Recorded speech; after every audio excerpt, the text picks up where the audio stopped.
Other asset classes are more liquid and give about the same return as property.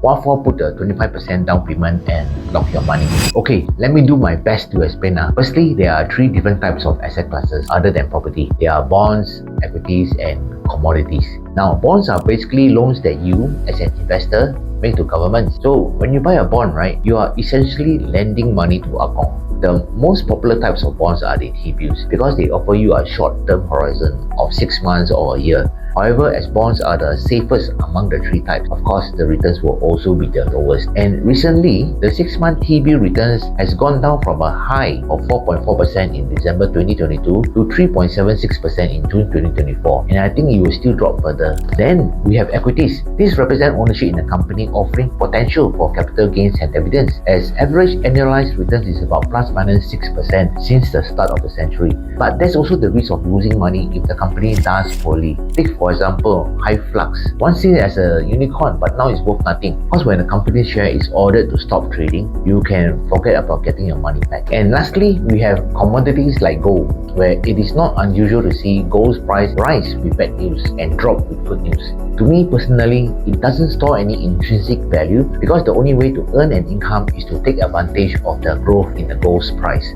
But, when you invest in real estate, you are investing in a defensive asset. Why? Because of its ability to generate stable income even during economic downturns. And if you like to invest in new launches, which many people do, the average annualized returns over a 3-year holding period for a new launch property is plus minus 7%. So, unlike bonds and equities, real estate is tangible, something you can see, touch, and leverage using other people's money. Whereas for the other three types, right, you cannot leverage using OPM. So, in the long run, it might actually be more beneficial than other asset classes.